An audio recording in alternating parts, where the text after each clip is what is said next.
All systems go. Clear for liftoff.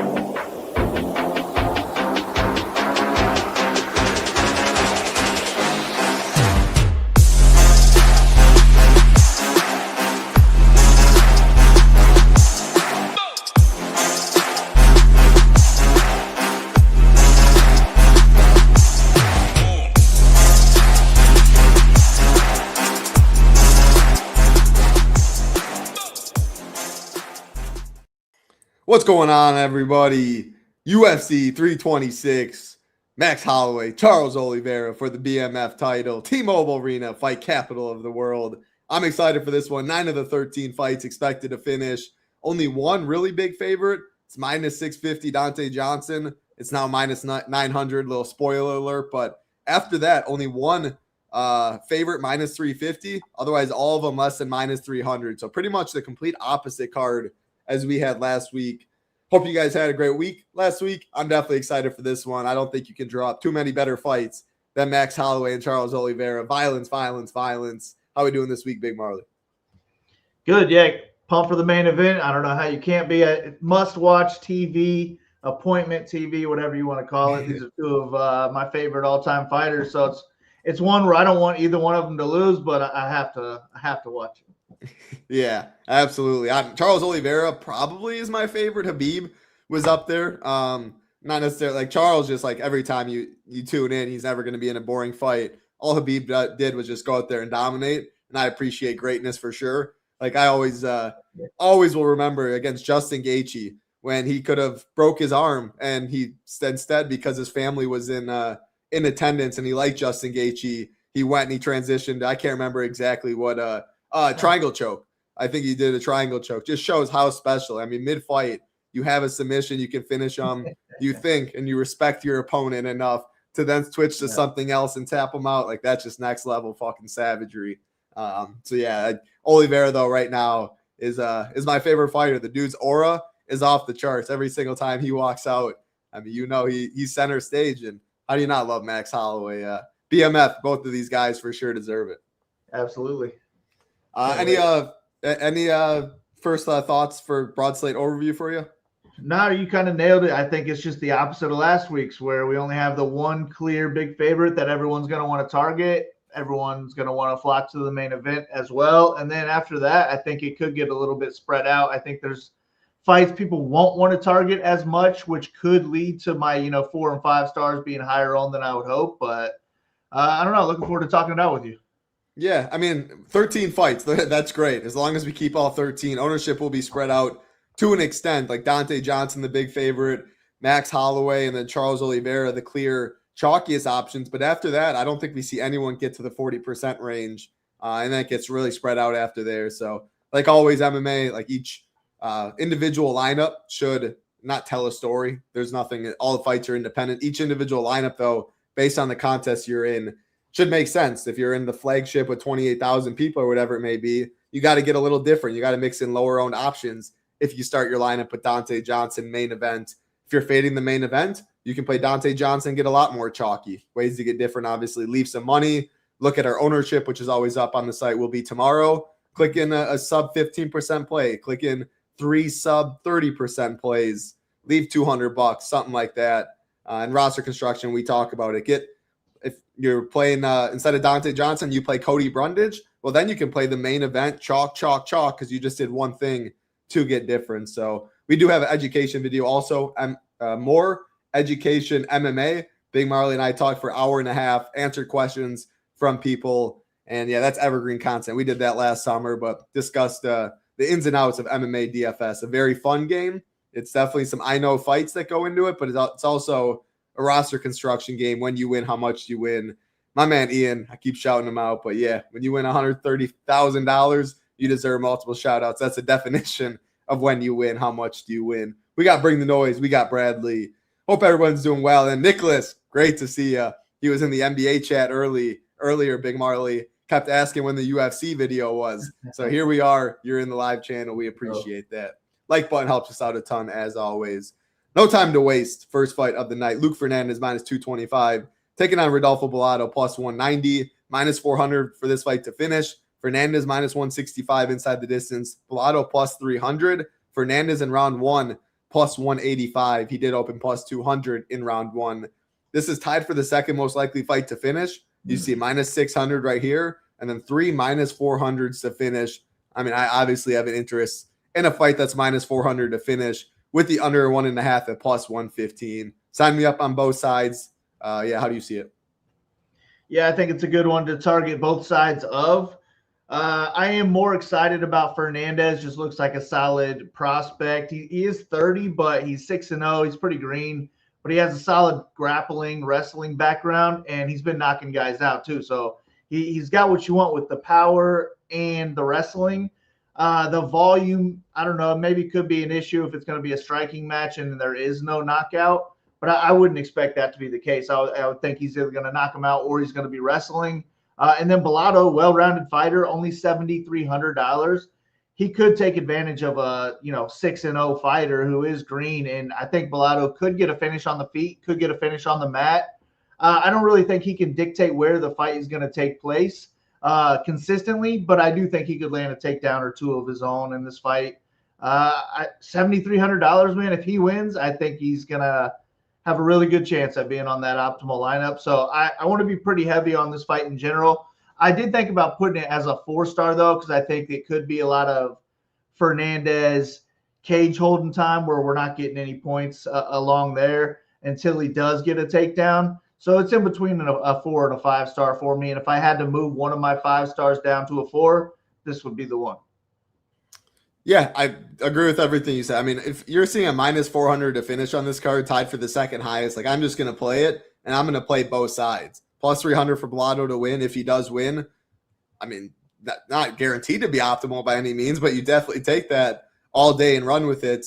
He has a better submission prop, or actually about the same, plus 650 by sub, plus 600 by KO. And like you said, Fernandez is 6-0. Now, he did have I believe 6 amateur fights as well, which you do like to see a little bit. He's never lost. This is his UFC debut, though. I mean, Bellato's fought some UFC competition. He's a big cat himself. If Fernandez, if he gets hit hard early and has to deal with adversity, you never know how some of these guys will react. So I'm definitely going to play Bellato, and I'm definitely playing Luke Fernandez. His ownership has to stay in check somewhat due to Max Holloway being 100 less. And then like Gregory Rodriguez is cheaper, who's going to get some ownership.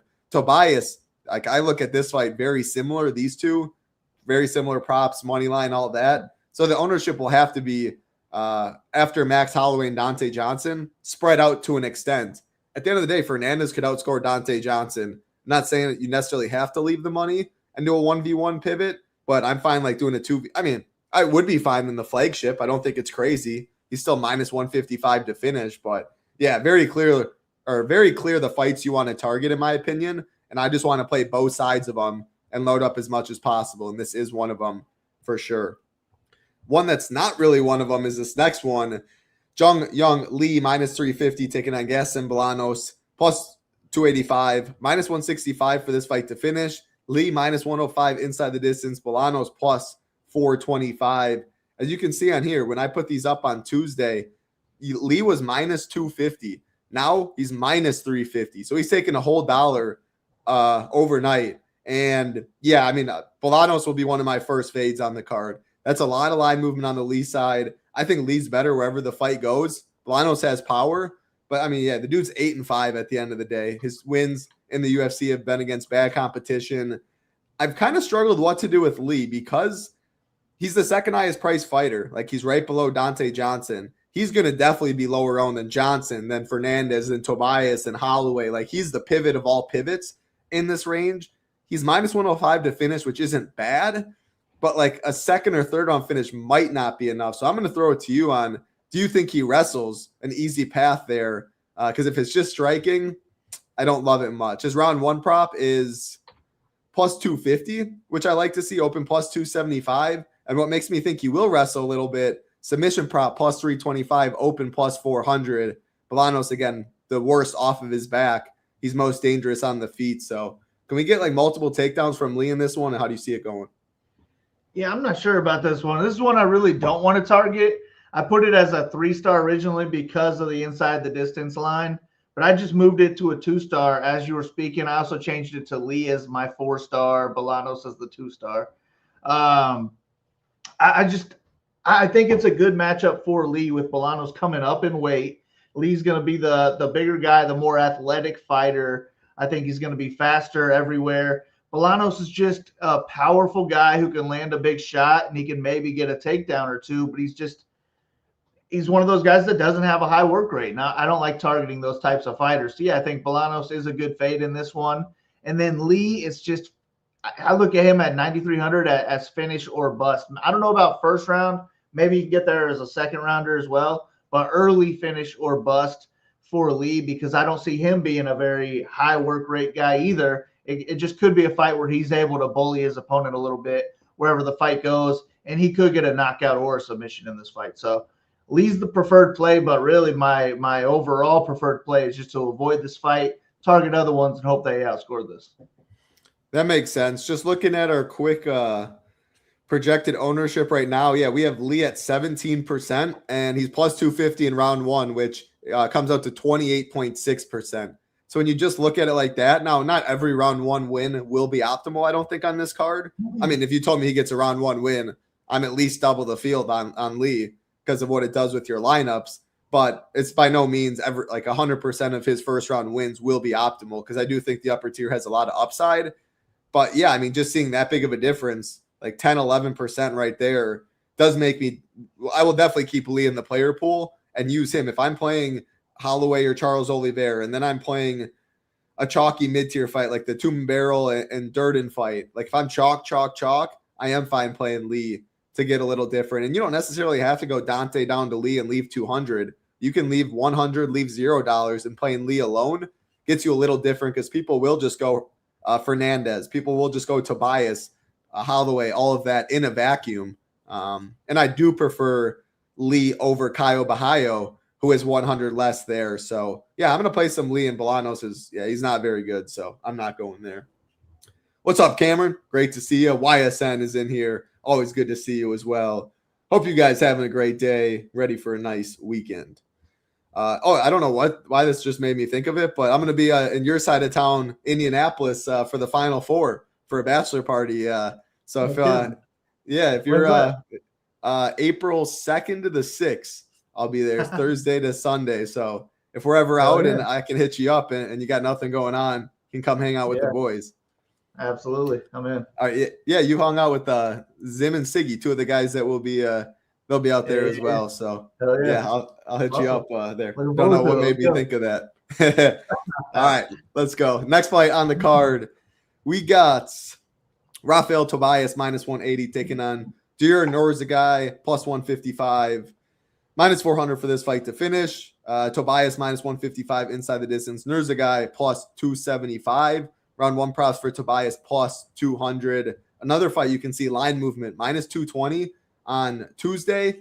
I believe I put these up Tuesday. It was either Monday or Tuesday, but minus 220, and now he's minus 180. So Diyar has taken some money. I'll let you start on this one. How do you see it?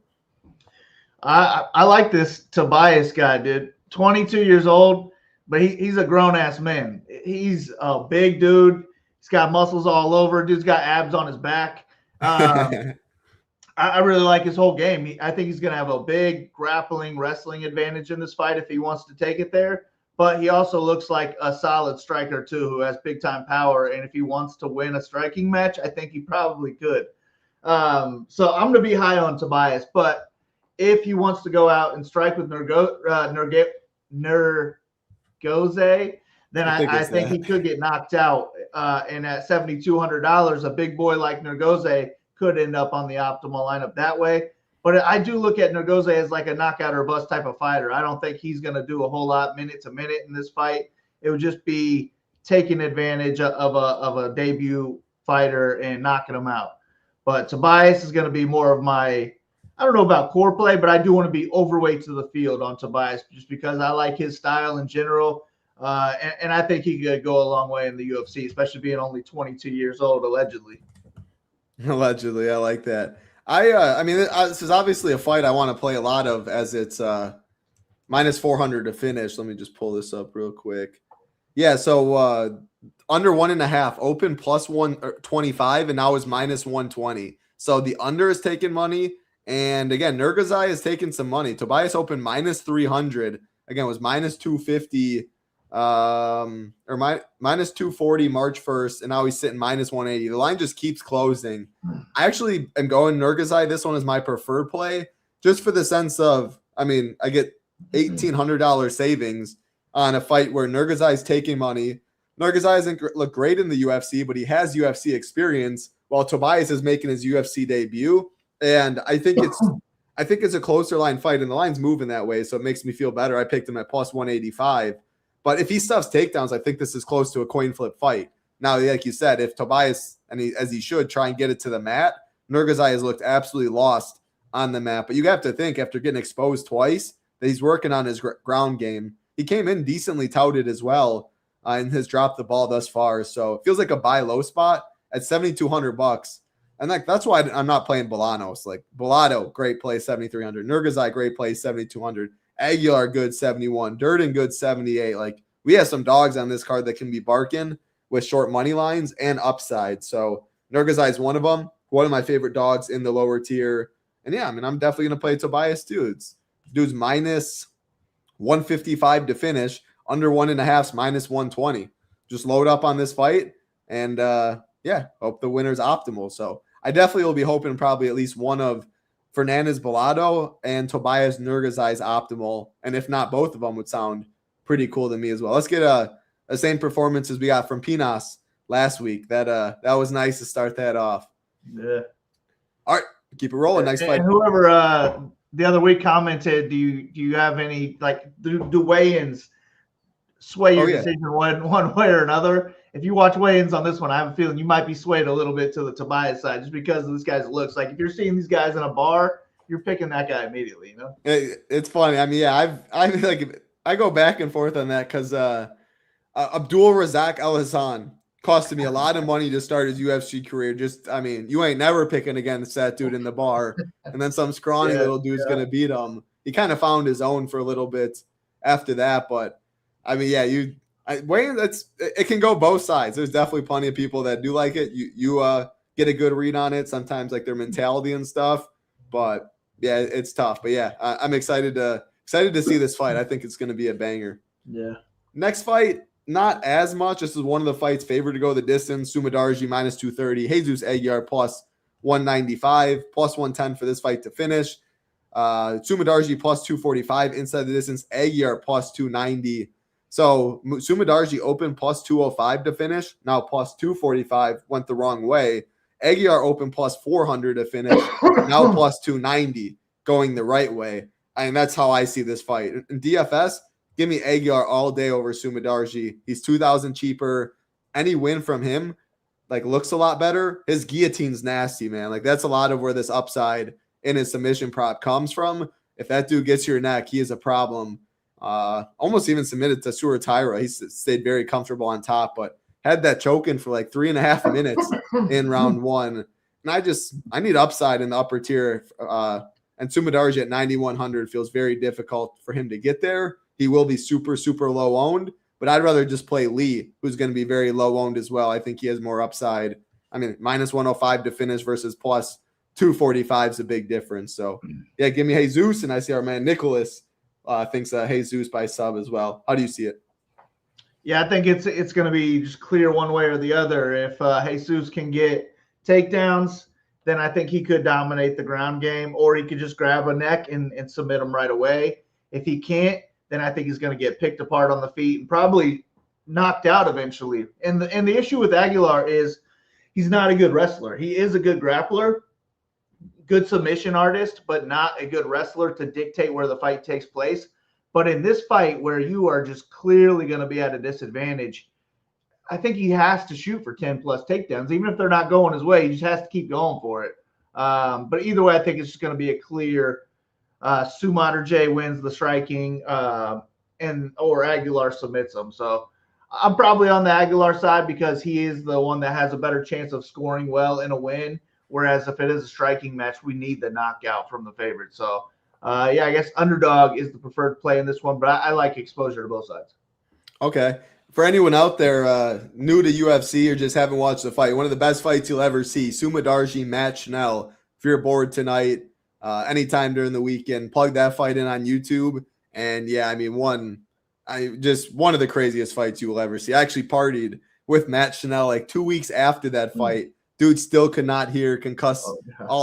Crazy concussed. Yeah, just wild stuff. So yeah, and I know many probably right when I said that are picturing how that fight went.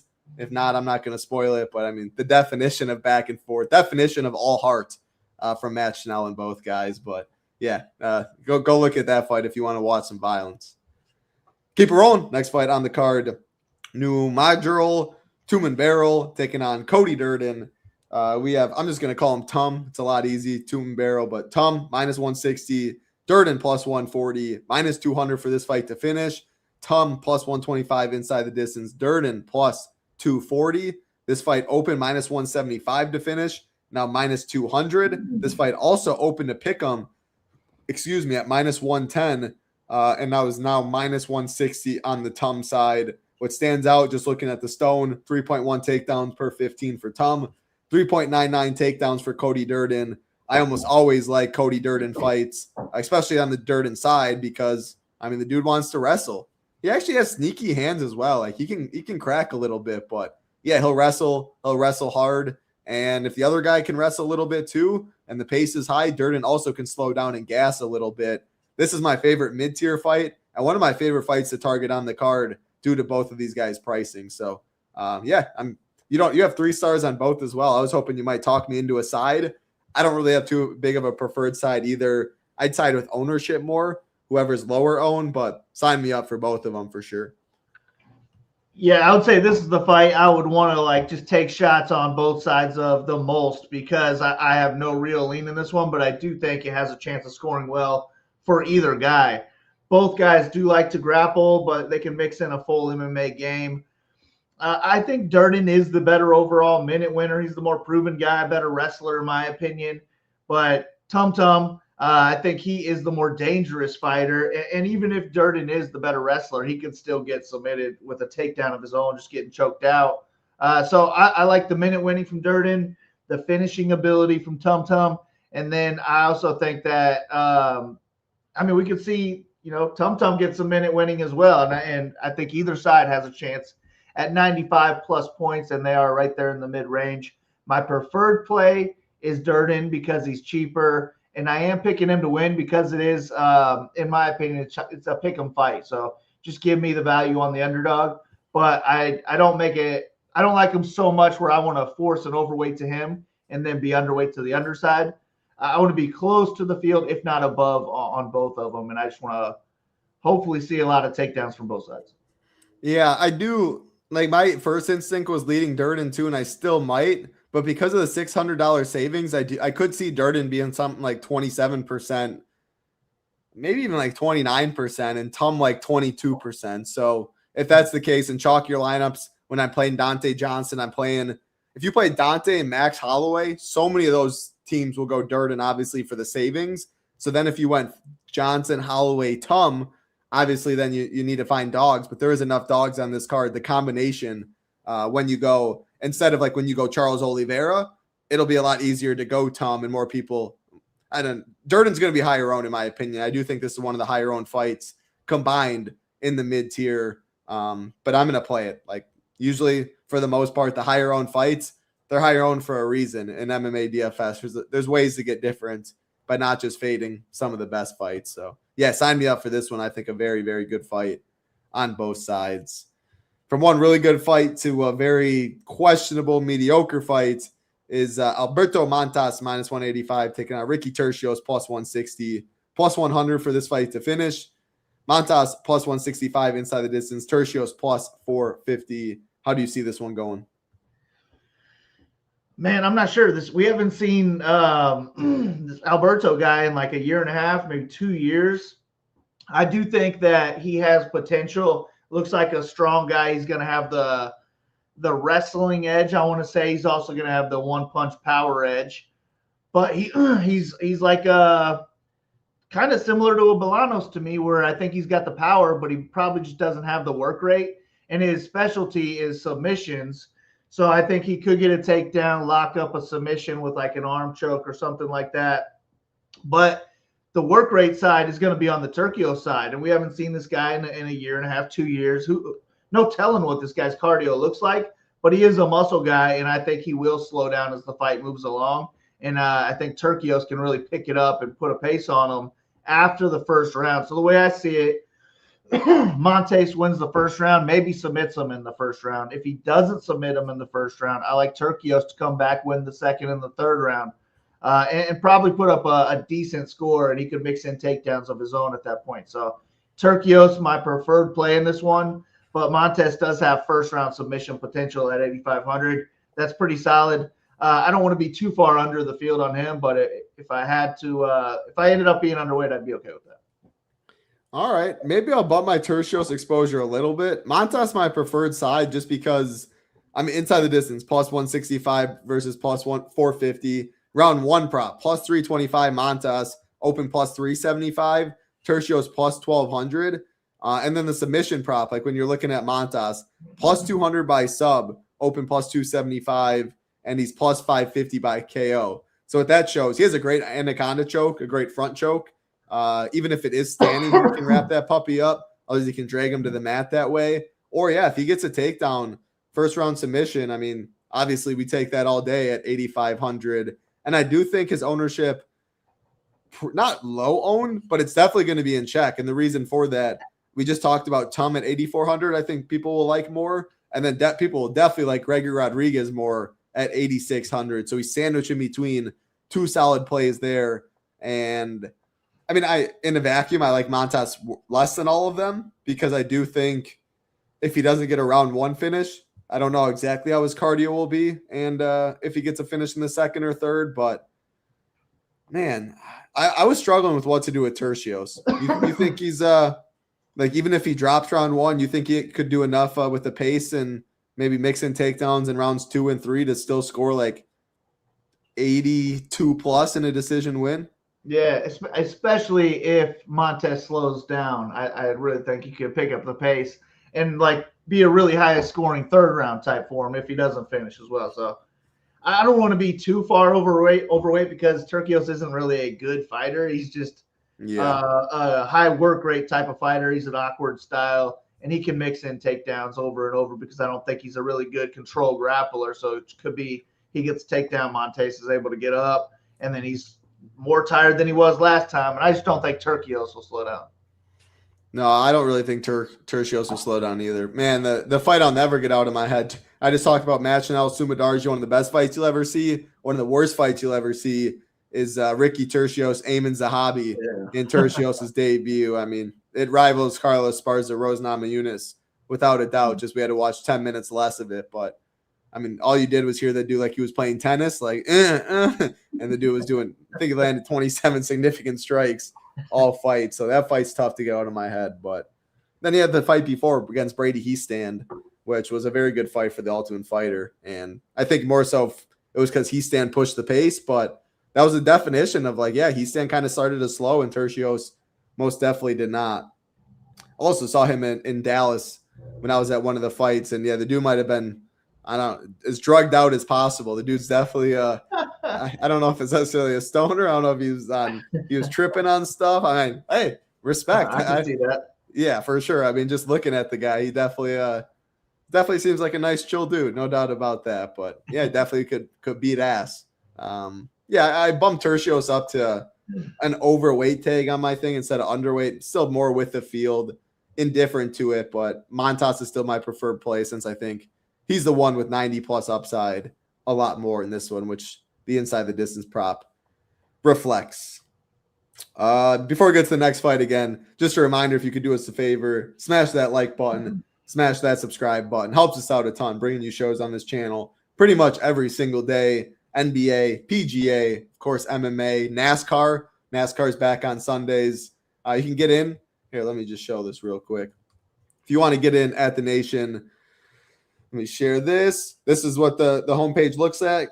You just go to Join the Nation, and you can see for the day, $9 gets you everything except the Discord. I think the better deal, 5 days for $19. You get Discord, you get Saber Sim.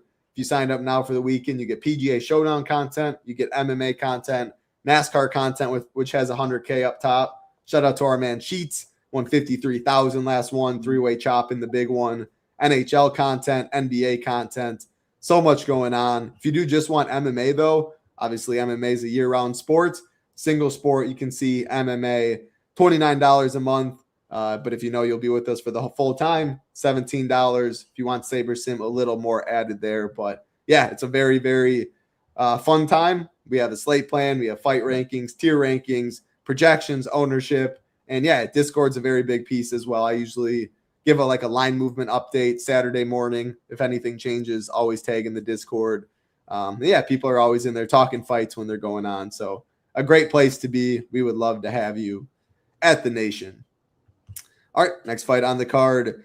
Biggest favorite, Donte Johnson, minus 900, taking on Cody Brundage, plus 600, minus 600 for this fight to finish, the most likely on the card. Johnson, minus 325 inside the distance. Brundage, plus 525. Johnson in round one, plus 120. I mean, yeah, so first of all, bet online. So Cody Brundage is plus 600 money line and plus 525 inside the distance. I mean, obviously, if you ever bet inside the distance, you are doing it completely wrong. But you can see on Monday or Tuesday, I can't remember when I did this. I think I did it Monday, now that I'm thinking about it. Yeah, it was Monday, I believe. But Johnson was minus 650. Now he's minus 900. So a lot of money on the Johnson side. Cody Brundage, Big Marley's favorite fighter, if you are new here. But yeah, take it away. Yeah, I'm first thing I'm doing is Xing out Brundage. I mean, I'm sick of seeing this guy. How's he getting so many damn fights in the UFC? Hopefully this is the last one.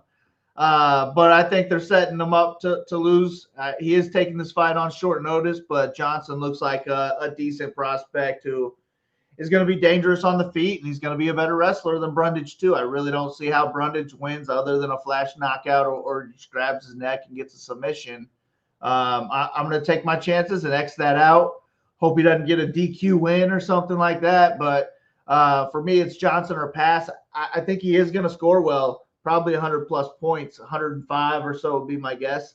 But I don't know that that's going to cut it on this card where if Holloway wins, he's going to outscore that. And then we also have Rodriguez, who you mentioned. We got Tum Tum, who's way cheaper. We got Tobias. We got Lee. Fernandez. There's so many people that we don't really need to get to Johnson because I think all those people have just as high of a ceiling. Johnson, I think he maybe could get a 2 knockdown type of thing and score more that way. But I don't see this being a fight where he's going out there and getting 10 takedowns and having 140 points or something like that. I think he's just going to finish Brundage fast and score 100 points. Mute donkey. Yeah, mute donkey. I totally agree with you. I mean, I debated keeping Brundage as underweight. The thing with Brundage is in the first 3 minutes, the dude will throw bombs. I mean, he'll sit back. He's not aggressive. He'll let you come to you, and he can wrap up a neck. He can throw bombs, a right hook, and hope he gets the finish. And then the longer the fight goes, if you push any bit of a pace, Brundage isn't really doing much. I mean, if he can see the door, he'll take that door real quick. We've seen, unfortunately, too many fights that Cody Brundage had. Jacob Malkoun absolutely owning him. And then, I don't know, back of the headshot, couldn't continue. We had another one, what was it, El Hassan or some dude in the first round just absolutely was owning him. About to be a massive score. Nope. Yeah. Brundage, and that was the one time I was oh my God, I actually need Brundage here. And I was like, this will work for me the first time ever. And then it was no contest. It's I hate everything. Yeah, exactly. So, yeah, just one of those fighters that we know. I mean, he's in the octagon fighting killers. I'm not going to chirp him that way, but it is unfortunate for sure when something like that happens. Donte should own him. He's going to be really chalky, though. He's 50% owned because he's way in a tier of his own in money line, way in a tier of his own inside the distance prop. And we have enough value on the slate that do have upside where I think you can fit him pretty comfortably on this card. I don't really know where I'm going to end up. If I had 25% and loved everything, I'm sending it. And I'm just going to hope that Fernandez, that Tobias, that maybe Lee, Gregory Rodriguez, Holloway, that there's just other guys that outscore them. Or you just, how the roster construction works, you just don't have the money. On my last shipper with the Arman Sarukian stuff, there was, I can't remember the guy's name, but he put up 134 DK points, a first minute bonus. Most points on the slate wasn't on the optimal just because of how the money situation ended up. So that can always happen again in this card with Donte Johnson. So I'm fine with a wide range of outcomes with what I get of him. I'll be focusing more on other fights. Yeah, I would say that I like him. I want him in my lineup, but I also think he's going to be so owned that getting different makes me almost not like him more than liking him. Yeah, I mean, that makes a lot of sense. We play an ownership game, and I think there's plenty of upper tier fights that have the upside to outscore him. Let's go to a fight that I will hope is not optimal and doesn't have much upside.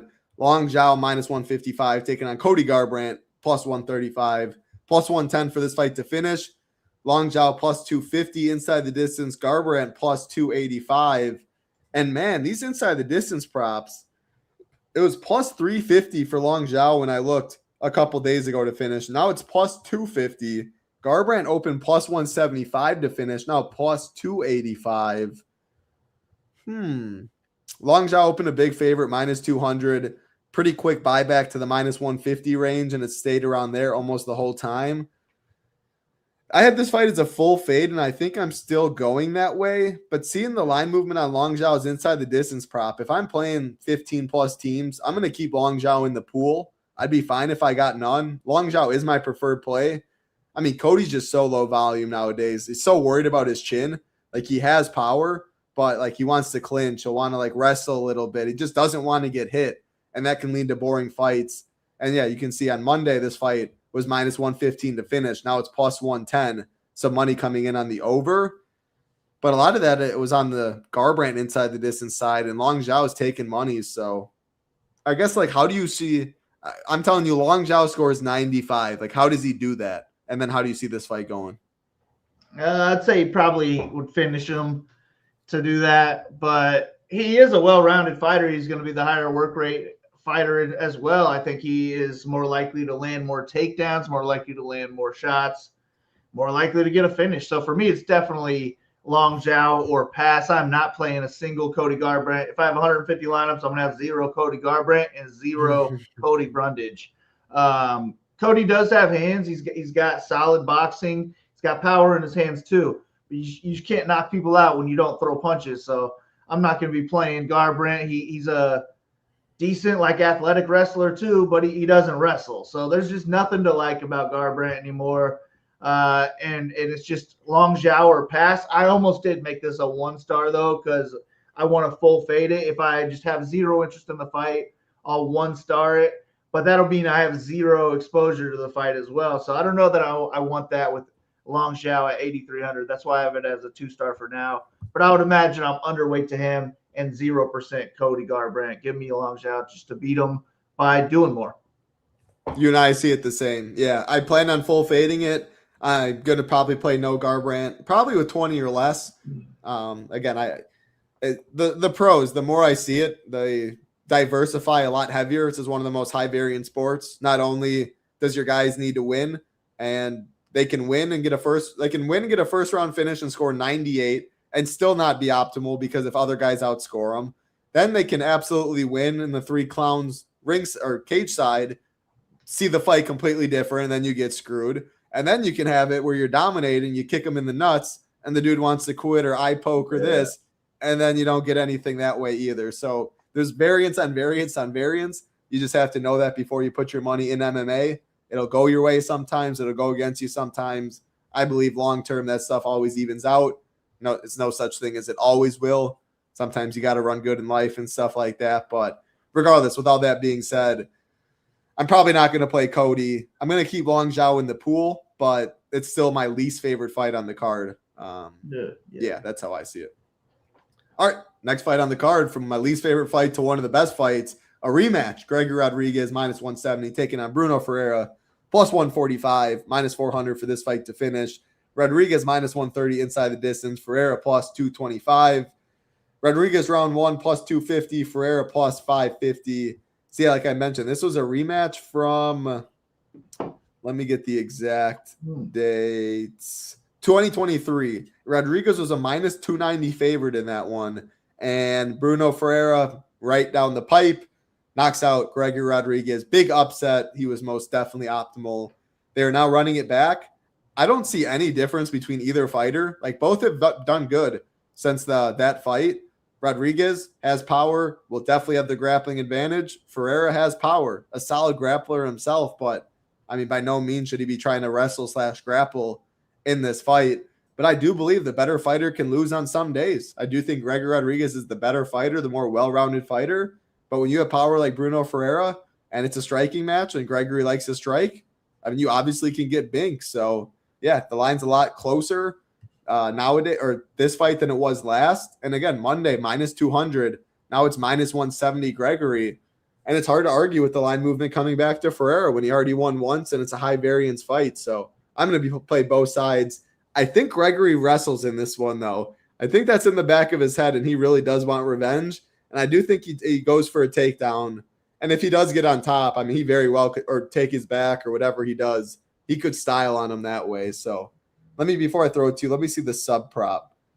Rodriguez open plus 400 by sub, now plus 375, plus 170 by KO. So, yeah, still more likely to win by KO. Ferreira plus 265 by KO, plus 1,500 by sub. That definitely shows the difference right there. So, yeah, what do you see in this rematch?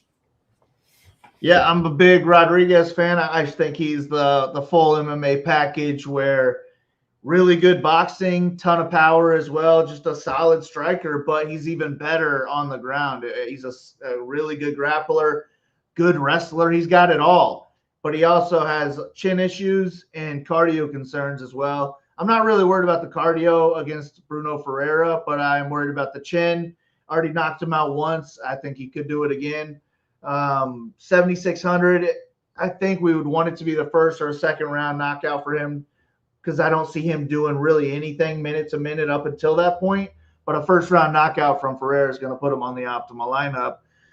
If he doesn't get it, I just think Rodriguez probably dominates him. I mean, Ferreira is coming off a win against Vettori, so his confidence is probably pretty high. But I would take Rodriguez over Vettori too. Rodriguez is just so damn good, and I think he could dominate him on the ground, score well. So I hope you're right. I hope he does go out there and wrestle. But I'm not sure. I never know what Rodriguez is going to do, because he is so well-rounded. I think he beats Ferreira on the feet too, but you're just going to be sweating it out if you're overweight, which I will be to Rodriguez in this fight. But give me Rodriguez by knockout or grappling domination. Do you think Marvin Vettori is even good anymore? No, I think he was probably allegedly on some really good steroids back a handful of years ago, and now he's probably not taking them anymore.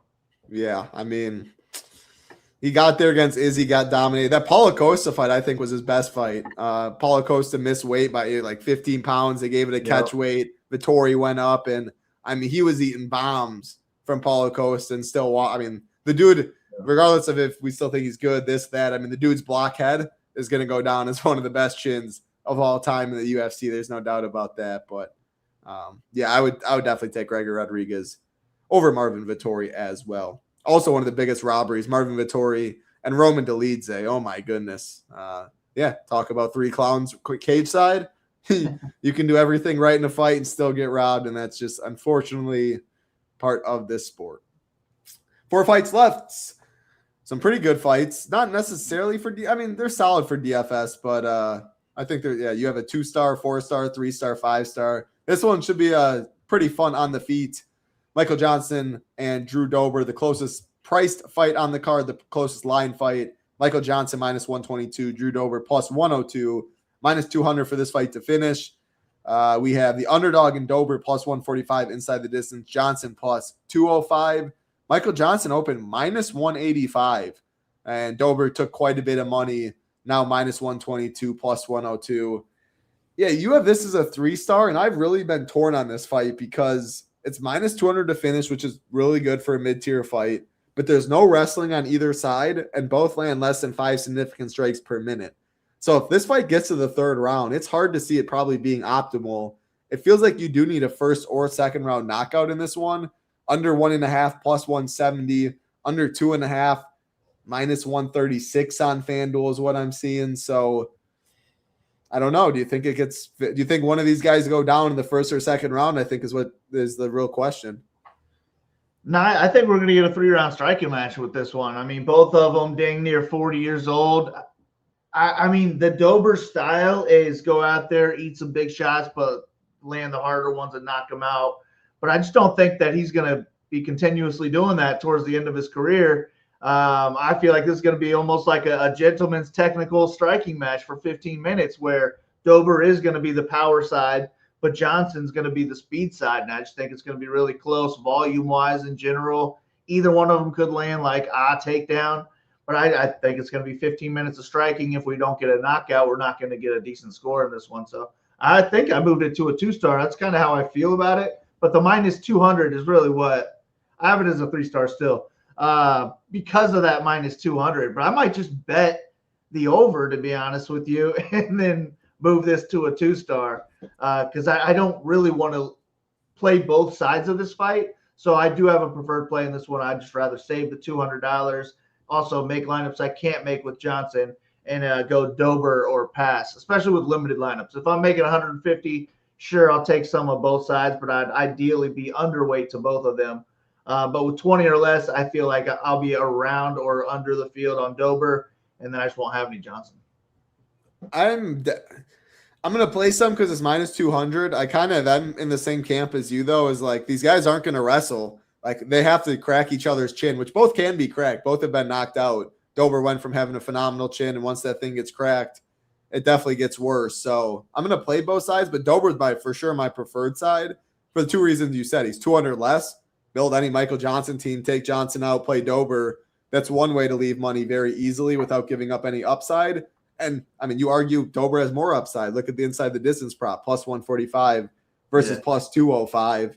Give me the cheaper guy with the better inside the distance prop. He's my preferred side for sure. But I think he definitely has more upside. I think Johnson's scored like 100 points like once or twice in the last decade. He has got hands. He's a good fighter. He could crack Dober's weak chin, but he's not a high scorer on DraftKings. He never has been. Yeah, for sure.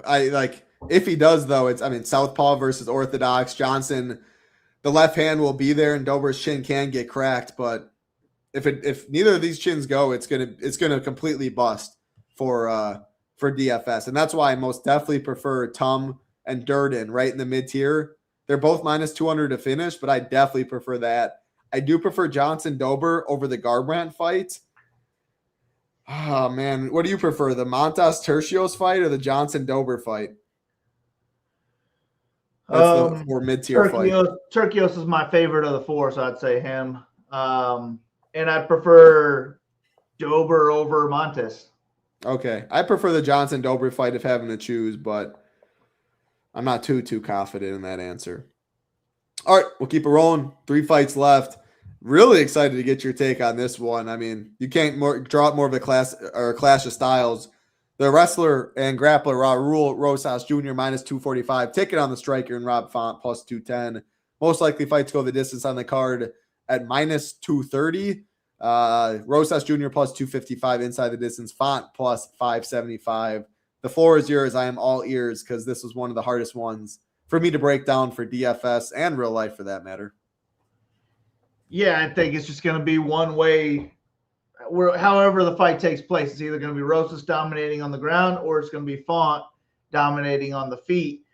My worry, though, is that it's early Rosas and then late Font, and we just don't get a big score because of it being that way, and it goes to the decision. But I do kind of see it being Rosas lands his takedowns early, and then Font just kind of finds his game and then puts a veteran lesson on this little kid.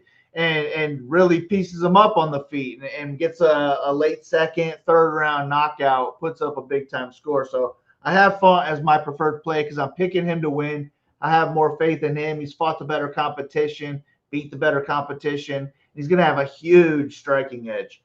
But if he's on his back, he's going to get completely dominated. He might not be able to get up, and Rosas could choke him out in that first round. So 8,700, there's a lot to like on that Rosas side too. This is closer to a 5-star than it is a 3-star for me, but I have it right there as a 4-star because of that worry being early Rosas, and then Font just doesn't score enough because he or vice versa. Rosas does like a first and second round wrestling clinic, and then he can't do anything in the third, and he doesn't score because of it that way.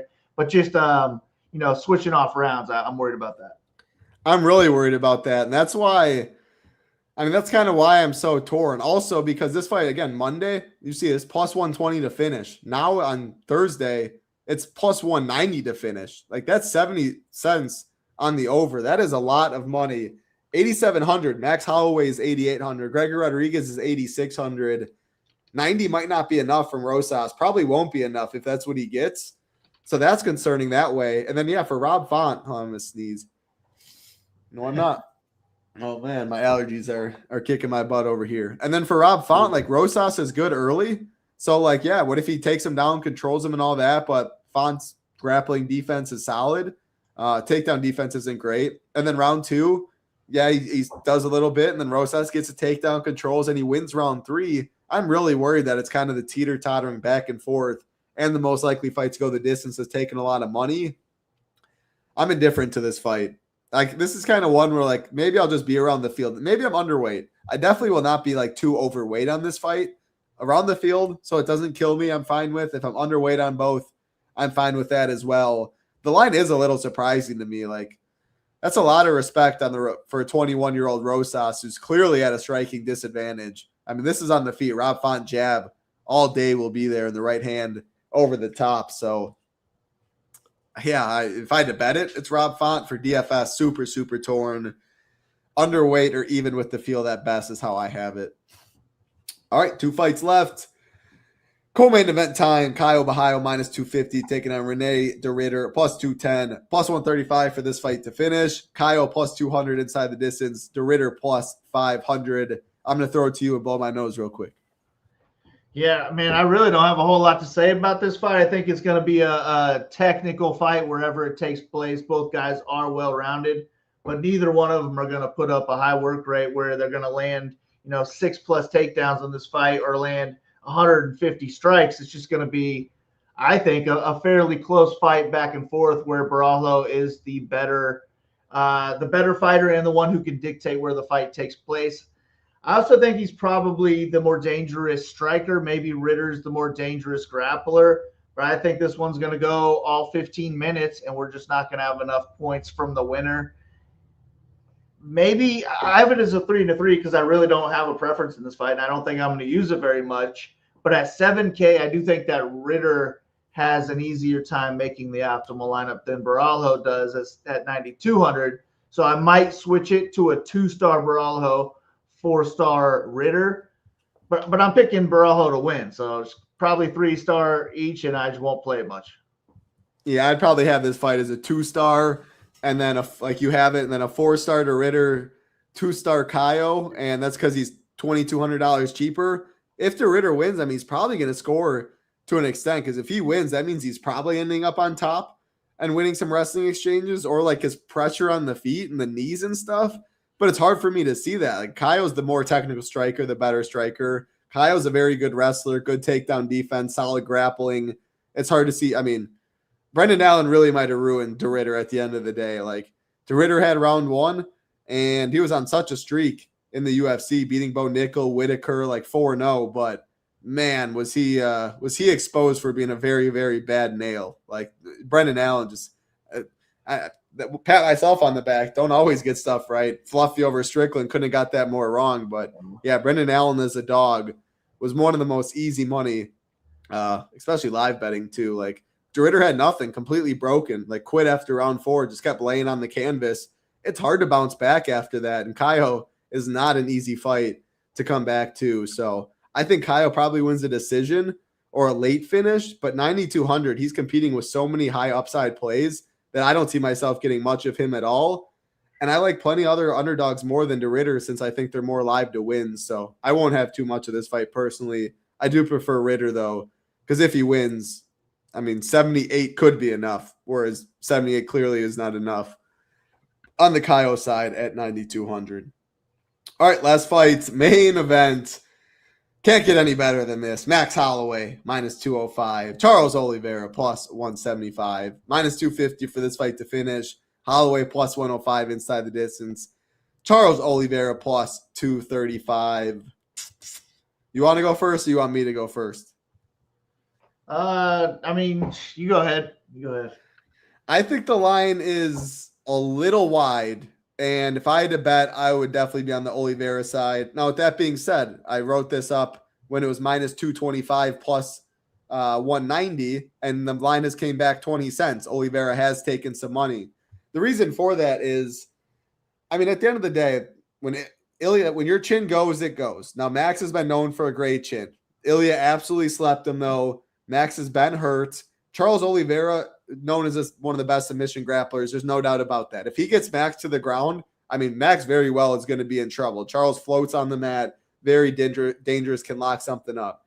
I think he's more live on the feet than others, though. Not for being a minute winner, but his knees, his right hook, the dude has power. He is very dangerous on the feet. He'll walk forward and can deliver bombs. The leg kick is always money for Oliveira. Holloway's legs can be beaten up, as we saw in the Volkanovski fight. So if I'm getting a fighter as good as Charles Oliveira at plus 190, now plus 175, with the clear advantage on the ground, and then to add he's $1,400 cheaper on DraftKings, I'm on the Charles Oliveira side if having to pick. With that being said, Holloway's by far the minute winner on the feet. He's looked phenomenal as of late. He filled out good for 155.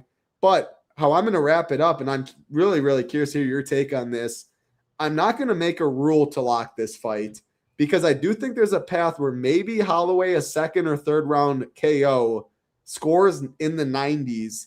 And you take in the 90s, but when this fight's going to be like 94% owned combined, like the fight feeds could work. The Tum fight could outscore it. The Gregory Rodriguez fight could outscore it.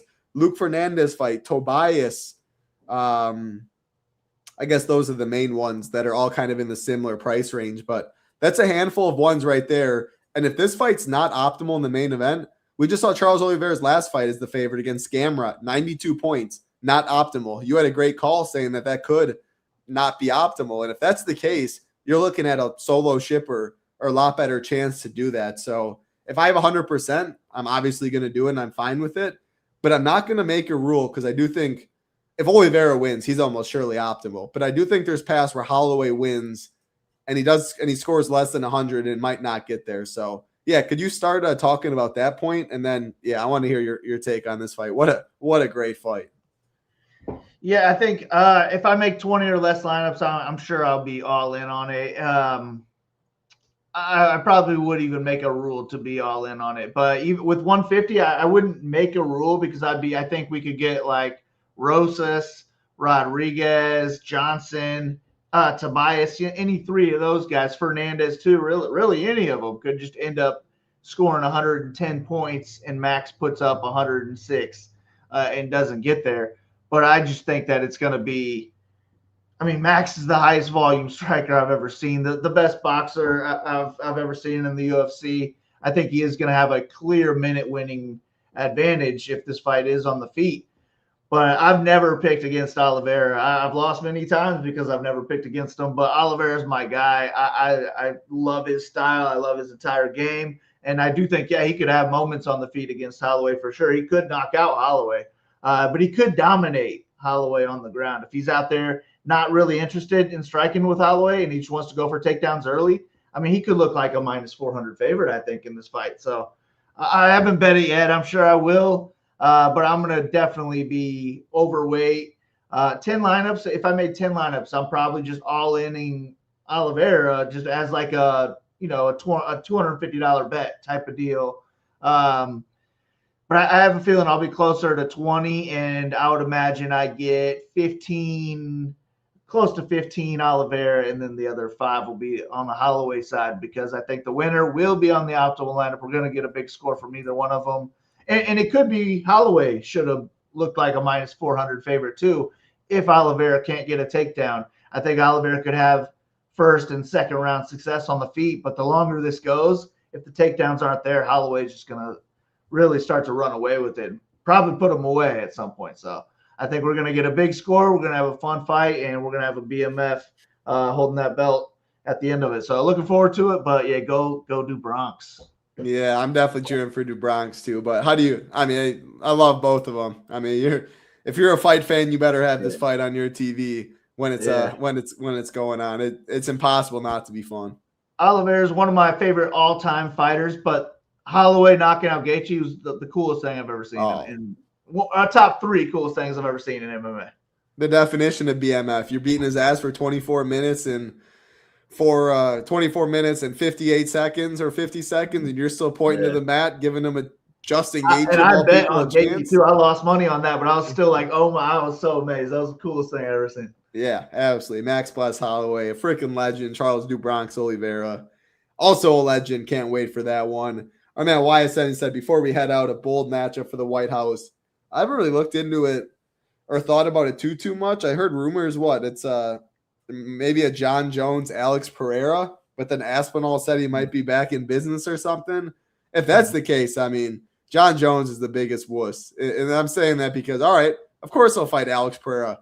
Dude can take him down and dominate him. Oh, it's time to retire when it's Tom Aspinall season.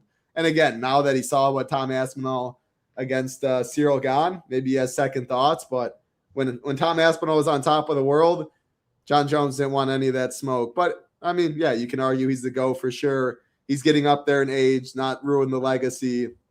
That's my thoughts, though. But Khabib's always my GOAT. He left too early, but, yeah, my story earlier, that dude was just different in the octagon. I don't have any other hot takes on the matchup, so I have no clue what's going to go on. Anything for you on that? Nah, nothing at all. I mean, the only, real stars that they have would be Conor McGregor and John Jones that would get casuals to for sure tune in. Because if you get, Tom Aspinall will say, I mean, that's sick for all of us MMA fans, but your buddy, your neighbor down the street's not going to go and tune into that. Same with an Ilia Topuria, who I would want to see on there. But just the random person doesn't even know who Ilia Topuria is. So I'm if you're sure overseas, if you're in Europe, if you're in Europe, everyone's knowing Ilia for sure. In the U.S., true, but this is the White House, so they're worried about America. For sure. But I would say John Jones is going to be there. If it's not him or Conor McGregor, that's their real only chance to get new eyes on the sport. I mean, other than just seeing the White House in the background. I have no extra interest in that fight. I mean, that card, to be honest with you. I just hope that they ended up doing something fun with it because I feel like they've hyped it up enough. You can't just give us some decent main event at this point. Yeah, I heard it might be only 8 fights. And if that's the case, that's so brutal. I mean, we played DFS Yeah. I don't think I'll play with 8 fights. It's a betting card. Yeah, I mean, it's 8 fights is almost impossible to play for DFS, but I would love to see Conor McGregor. I mean, if Conor's back, I mean, all eyes are on Conor, and I assume Dana, maybe the more you think about it, Dana really wants Conor there because he's going to put so much money in his White House card. Any fight card Conor is on, his comeback would be legendary. So, yeah, maybe. I'm excited to see, but that's going to do it for us. Our little over an hour talking UFC 326, T-Mobile Arena, 5 Eastern start time. I'm pumped for it. Again, all of our content will be up at shippingnation.com tomorrow. Projections, ownership, slate plan, fight rankings.